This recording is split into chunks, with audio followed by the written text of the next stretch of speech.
O gramado da esplanada dos ministérios e também o desfile do 7 de setembro acabou registrando baixa adesão de público em Brasília, capital federal. Convocados pelo governo para o ato, funcionários públicos e participantes ficaram em arquibancadas montadas pelo Planalto e chegaram a entoar cânticos de apoio a Lula.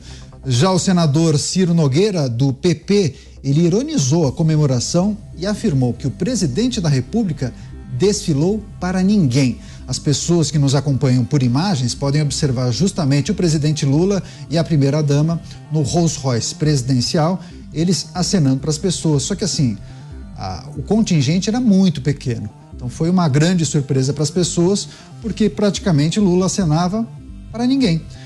Em 2022, durante o governo Bolsonaro, o local ficou repleto de pessoas que, além de assistirem à cerimônia, participaram de uma manifestação em apoio ao governo. Segundo o ministro da Defesa, José Múcio Monteiro, o evento foi conforme o planejado e já é possível notar um clima de harmonia e trabalho entre o governo, as Forças Armadas e também os brasileiros. Muitos aspectos para a gente analisar desse 7 de setembro. Vamos ao Rio de Janeiro conversar ao vivo com o comentarista Roberto Mota. Mota, seja muito bem-vindo, uma ótima noite a você. 7 de setembro, feriado nacional, Dia da Independência, muitas solenidades, festejos pelo Brasil. Em Brasília, um desfile esvaziado. Teve como tema democracia, soberania e união. Mas não vimos uma união tão consistente assim, né, Mota? Isso parece tema de palestra, né, Daniel? Não é tema de celebração. Boa noite, Daniel. Boa noite, meus colegas de bancada. Boa noite, nossa querida audiência. Feliz 7 de setembro para todo mundo, para quem estiver se sentindo feliz. Aparentemente não é tanta gente assim como eles imaginavam. Se a gente olhar as imagens do desfile lá de Brasília, o principal elemento que chama a atenção, facilmente percebido, é a ausência de povo. Sobraram bonés verde e amarelos, eu acho que com a marca do Banco do Brasil, provavelmente distribuídos ali pela plateia. Sobraram também expressões carrancudas. Eu sempre recomendo, quando você assistir um vídeo de político falando ou fazendo alguma coisa, preste atenção nas expressões faciais. Basta olhar os rostos, na maioria dessas imagens, não me parece que tem muita gente feliz aí. Dizem que a data de 7 de setembro foi ressignificada. Eu, sinceramente, não vi ressignificação nenhuma. O que eu vi nessas imagens foi uma enorme falta de entusiasmo. Pois é, a gente continua com o nosso giro de análises. Enquanto os comentaristas fizerem suas análises, a gente vai, inclusive, exibir ao lado para as pessoas que nos acompanham pela TV as imagens do 7 de setembro em Brasília. Vamos conversar agora com o Cristiano Beraldo ao vivo. Beraldo, seja muito bem-vindo, uma ótima noite a você. Feliz dia de 7 de setembro para você. Eu acompanhei, inclusive, viu, Beraldo, a transmissão pela Jovem Pan News desse desfile.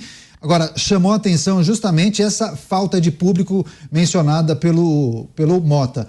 Muito se falou, inclusive, que o país estava dividido. Agora, se o país está dividido, cadê aquela parte que apoia o presidente da República? Pois é, boa noite, Caniato, boa noite, Mota, boa noite, Dantas, boa noite a nossa querida audiência que nos acompanha aqui todos os dias no Pingos nos Is. Bom, o 7 de setembro, ele é uma data que, para funcionar com o simbolismo que tem, é preciso que o trabalho tenha sido feito antes.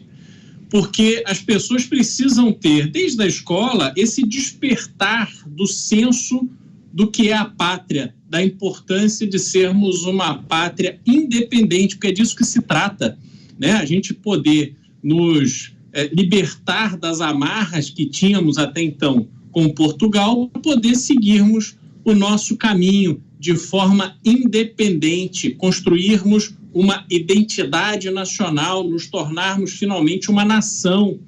Só que a gente tem um problema de origem, porque a independência do Brasil, ela não se deu a partir da luta daqueles que se sentiam brasileiros.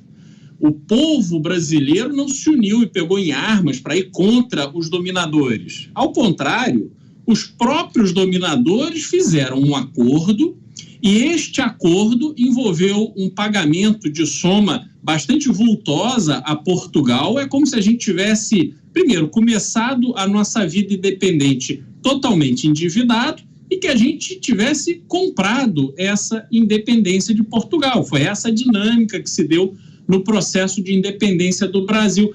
E isso tudo, isso tudo vai dificultando a criação dessa identidade de povo, de nação, que poderia, então, ir às ruas celebrar com entusiasmo esse 7 de setembro.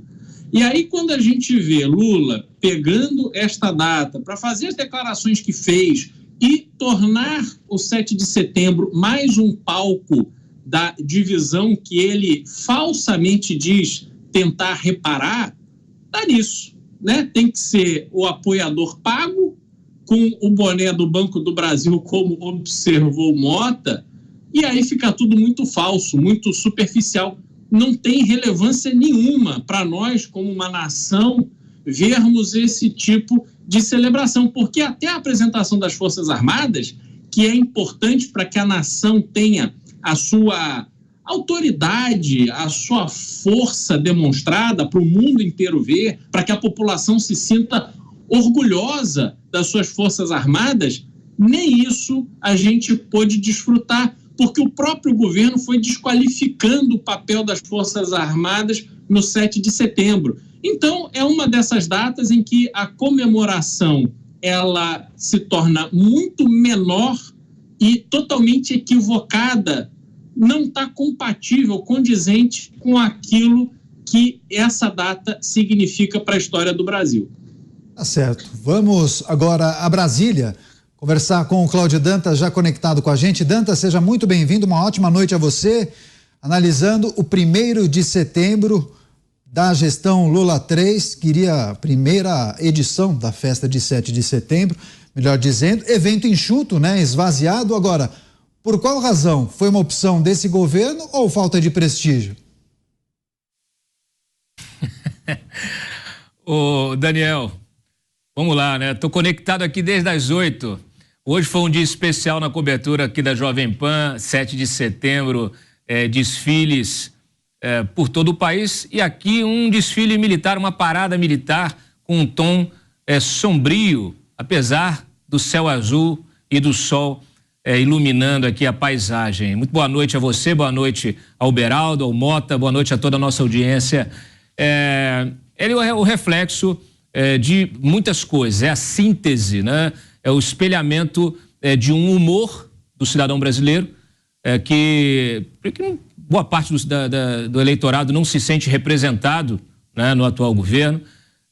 Um governo que também não representa o eleitor que votou em outro candidato. É um governo que está dedicado ao revanchismo, está dedicado a empurrar para frente uma pauta setorial, uma pauta militante, ou abre mão da pauta militante por interesses fisiológicos, né, que a gente vai falar disso mais à frente aí no programa em relação à reforma ministerial, mas é um governo que governa de costas para o povo, governa de costas para o país. A data do 7 de setembro, que trouxe milhares de pessoas aqui, chegamos a ter aí 500 mil, 700 mil pessoas ocupando a esplanada nos governos do Bolsonaro, na gestão do Bolsonaro, mas nós já tivemos outros 7 de setembro, eu já presenciei, estou aqui há 20 anos, já presenciei diversas festas aqui do 7 de setembro, com a esplanada bastante cheia, inclusive em gestões do próprio PT. Mas agora não, agora o cidadão está com medo de se manifestar, o cidadão está magoado, sei lá, parte do eleitorado está magoado com as Forças Armadas. As Forças Armadas hoje estão tomando porrada da direita e da esquerda, né? Então, desfile militar. Ninguém quer mais saber de desfile militar. O governo também não pareceu feliz com a data, o Lula não pareceu feliz, o Lula carrancudo, não sorria, não fez nada, não parecia confortável na posição de presidente da República no desfile do 7 de setembro, e teve até de convocar aí assessores, servidores para preencher as arquibancadas, inclusive tiveram até que fazer distribuição de cachorro quente. Então, assim, é a síntese de um país que está afundando do ponto de vista econômico, do ponto de vista político está perdido, polarizado e sem rumo, e infelizmente tudo isso alimenta, né, o espírito do patriotismo, que por mais que você, como disse o Beraldo, isso precisa ser plantado na cabeça das crianças, né? O amor à pátria, etc. e tal. Mas acontece que tem uma questão também conjuntural. O sujeito, para se sentir feliz no país em que ele vive, ele precisa olhar em volta e sentir orgulho do que está vendo.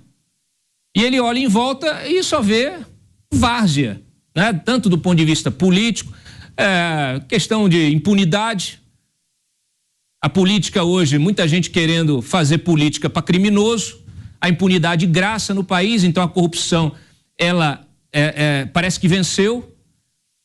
Então, para onde você olha, você não consegue se identificar, o cidadão de bem, o pagador de impostos, né? O contribuinte, aquele cidadão médio que carrega, que faz o show, que banca esse show aí, ele olha e fala assim, pô, o meu imposto não está sendo bem empregado, eu não estou me sentindo feliz, não há nada que me faça ir às ruas e vestir o verde e amarelo. Eu prefiro ou ficar em casa aqui, fazer uma macarronada, quem pode ir vai para a praia, vai para o litoral, curte um churrasquinho, mas é isso. Então acaba sendo, por isso, a esplanada vazia, por isso esse clima pesado no 7 de setembro do Lula.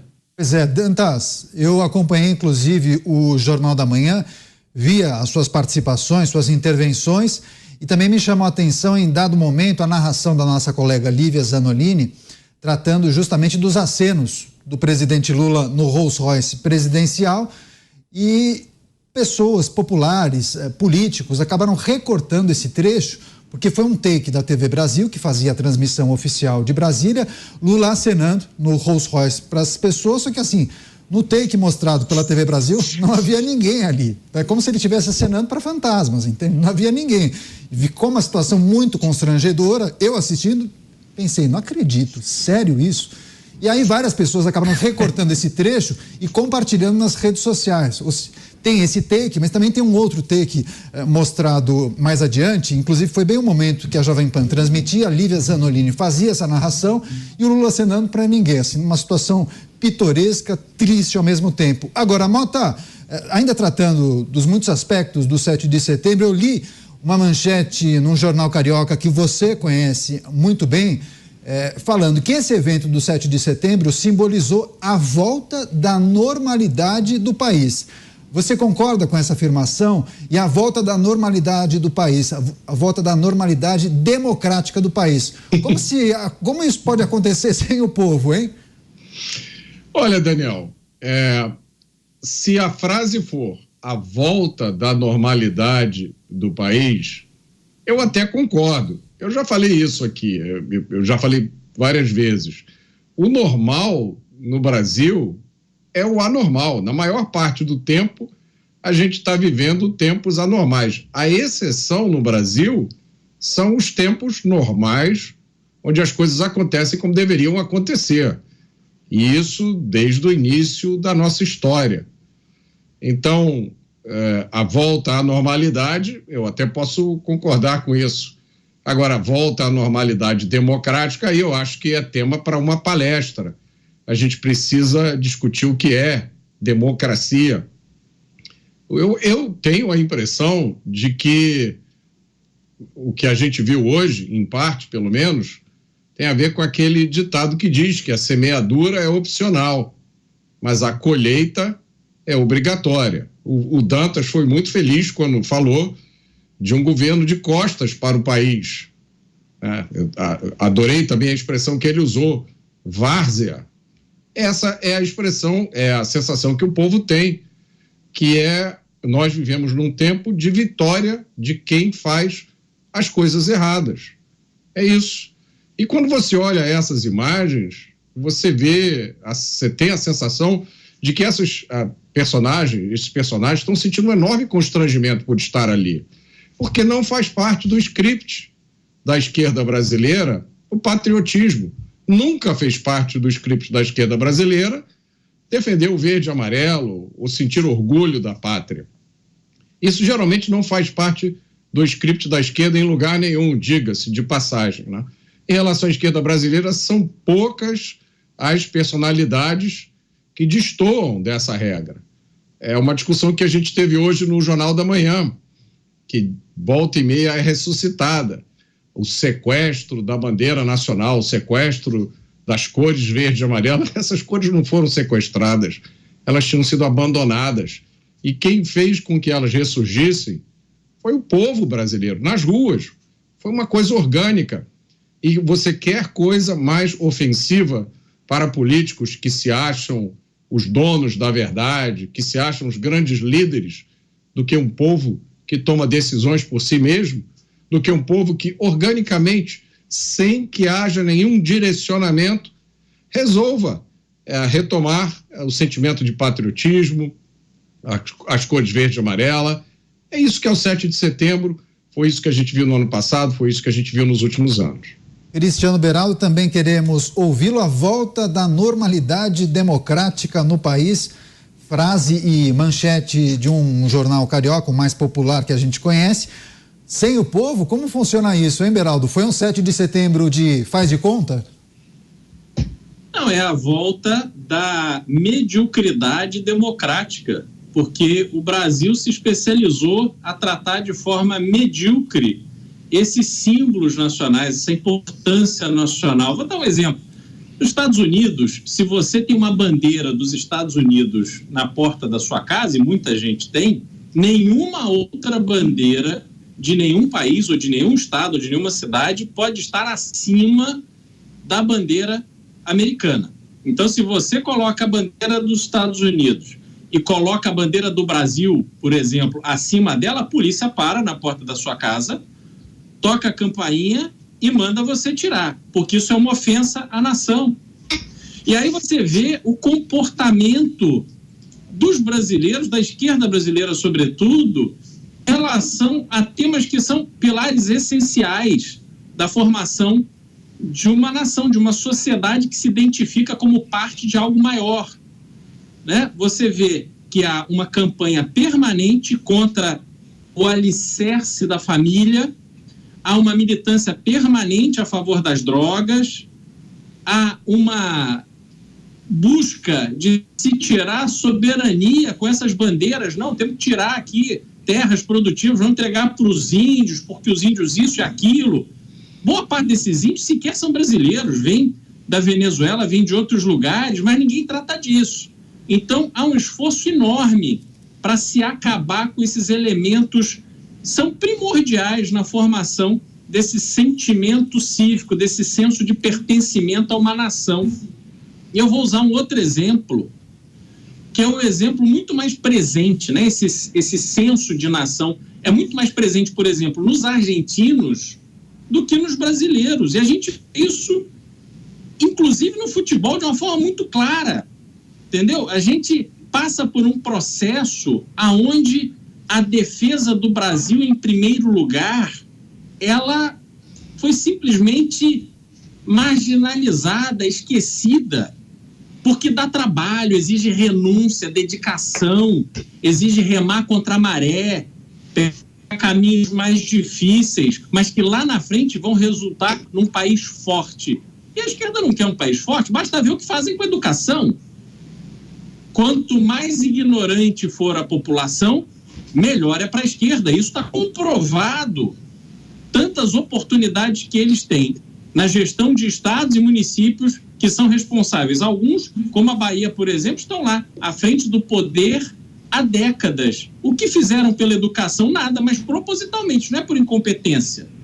Porque é no povo fraco, é no povo ignorante que a esquerda firma o seu alicerce para poder continuar crescendo, enriquecendo aquele pequeno núcleo do poder e dos amigos do poder, a quem a justiça nunca alcança, e nós tivemos ontem mais um exemplo disso, e a população que se vire no seu mar de lama em que é deixada. Então, há muito mais nesse 7 de setembro do que simplesmente o desfile, simplesmente isso que a gente está vendo. Então, infelizmente, Perfeito, Beraldo. O Dantas vai trazer também... Excelente, o Dantas vai trazer também outros aspectos. E Dantas, você acompanhou todo o desfile e também queria que você trouxesse uma análise em relação ao recorte da relação do presidente Lula com aquelas autoridades que estiveram ao seu lado ali na arquibancada principal, mas uma ausência em especial chamou a atenção, né? Arthur Lira. Opa, se a gente for olhar do ponto de vista simbólico, né, da presença de autoridades, o que essas autoridades fizeram, vestiram, porque afinal de contas é um evento que tem um rito protocolar e nós vimos ali de cara, surpreendeu, mas já chamou a atenção logo de cara a Janja, a primeira-dama de vermelho, fazendo L em cima do Rolls Royce, e isso foi entendido como uma provocação clara, não só às Forças Armadas, como também aos brasileiros em geral, que infelizmente a esquerda insiste em colocar aquele que veste verde e amarelo, aquele que impunha a bandeira do Brasil, insiste em colocar numa caixinha do bolsonarismo. E o Mota, ele falou algo que é importantíssimo, que a gente precisa olhar de forma cronológica. Quando começou esse sentimento de povo na rua, né, de orgulho da camisa, né, da bandeira, da camisa, isso aconteceu muito antes do bolsonarismo, isso começou lá ainda em 2013, em 2014, começou ali naquelas manifestações ainda sem liderança, sem cara, sem ninguém, né, nenhum partido, nenhum deputado, nenhum senador, nenhuma liderança nem de rua, né, os movimentos primeiro que começaram por passagem, depois virou um movimento de contestação ao sistema, porque as pessoas estão esgotadas, já estavam esgotadas de um sistema que só extrai a sua riqueza a partir de impostos escorchantes, de uma carga tributária elevadíssima, não entrega nada e ainda usa esse dinheiro para benefício próprio, através de mega esquemas de corrupção. Isso começou lá, isso impulsionou, por isso que houve um apoio popular imenso à Lava Jato naquela ocasião. Não tem nada a ver com conluio, com imprensa, disso, daquilo, que alguns tentam criar uma narrativa para criminalizar, inclusive o trabalho da própria imprensa. O que houve foi uma reação natural de quem foi por muito tempo escravizado. As pessoas, o cidadão comum, ele por muito tempo se sentiu escravizado, se sentiu excluído. Ele olhava e falava assim, poxa, nenhum político, nenhum poderoso é preso, nenhum empresário poderoso é preso nesse país. De repente ele vê uma operação prendendo os poderosos, ele olha e fala assim, poxa, temos esperança. O Brasil vai poder mudar, o Brasil vai poder entrar num novo ciclo, um ciclo de prosperidade, um ciclo de honestidade, ainda que a corrupção não possa ser eliminada do sistema, mas que ela seja reduzida. O Brasil é visto internacionalmente há décadas como refúgio de criminosos e nós somos refúgios de criminosos há décadas. Então aqui a gente viu esse processo, essa cronologia é fundamental para se entender o desenvolvimento disso que alguns chamam de ovo da serpente lá atrás. Na verdade, é a libertação, é a semente da libertação. As pessoas começaram a sentir a chance de se libertar de um sistema que as massacra diariamente, né? Então, isso para pontuar a questão da cronologia, do sentimento de pertencimento a um país, a uma nação.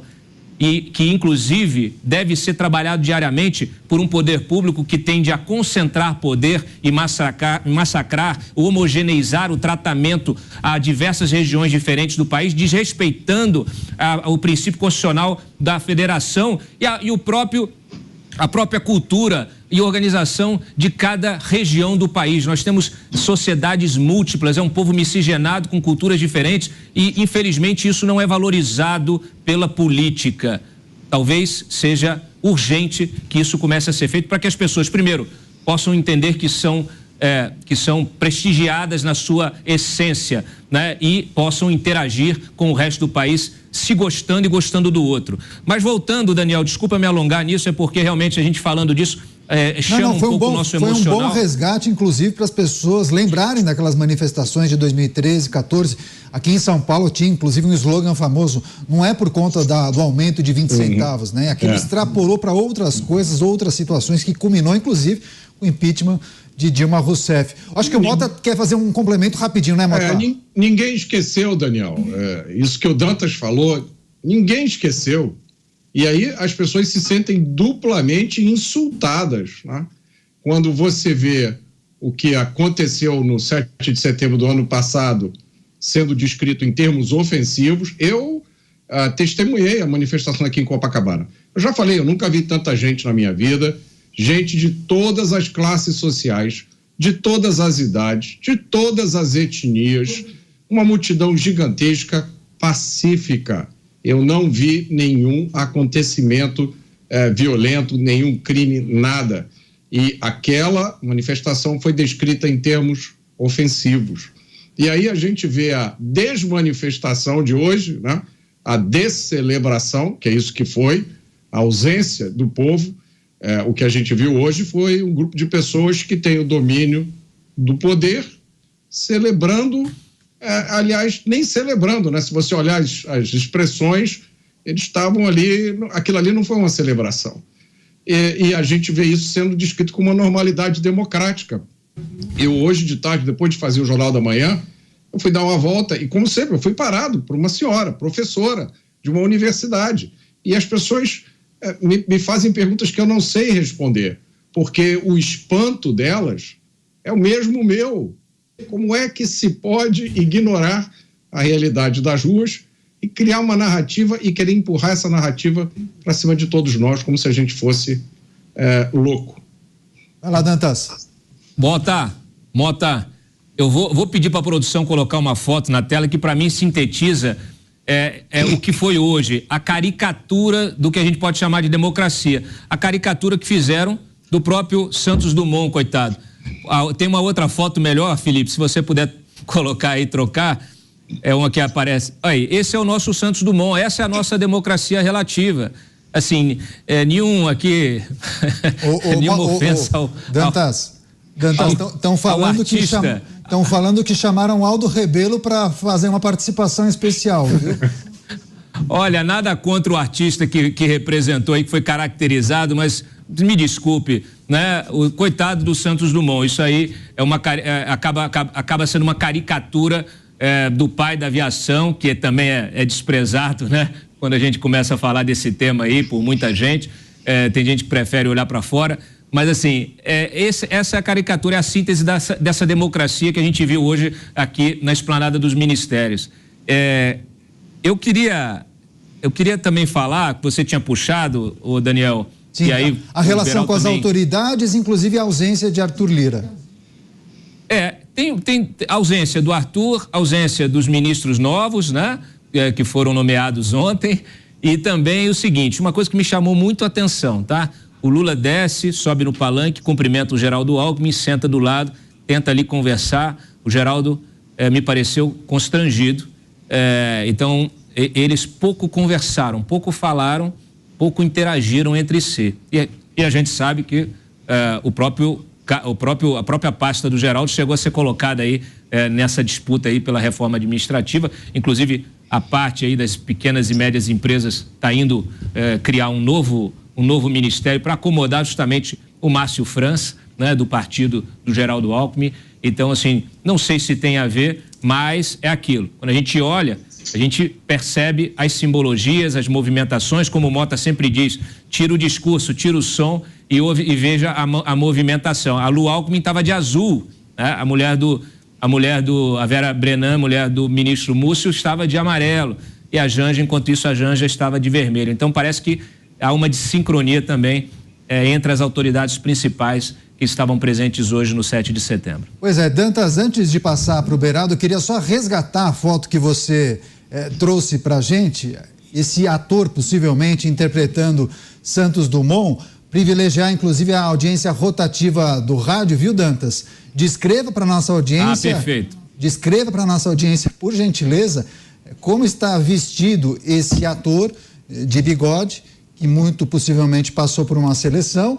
A equipe da Presidência da República identificou que seria uma pessoa parecida com Santos Dumont. Algumas pessoas do nosso chat estão dizendo que parece mais o ex-ministro Aldo Rebelo, mas eu queria que você fizesse a descrição dos trajes e também do ator, Dantas. Olha, o chapéu parece que está molhado, ele cai pela cabeça do sujeito.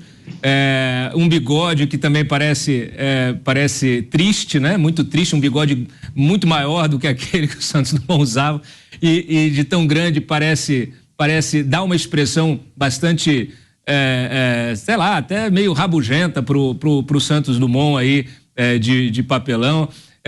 Então, assim, de papelão não, ele é de carne e osso, mas parece realmente uma caricatura. Então, ficou realmente uma figura triste, uma figura melancólica, uma figura que não representa a realidade, né? Então, é isso, é a representação de uma democracia que ela não se realiza na sua essência, na sua integralidade, no dia a dia do brasileiro nesse país. A seleção de atores não funcionou dessa vez, né, Dantas? Agora, Cristiano Beraldo, enquanto o Dantas fazia o comentário dele, o Beraldo deu uma risada. Também quero escutá-lo acerca de outros aspectos identificados por você nessa celebração, nessa festa esvaziada em Brasília, Beraldo.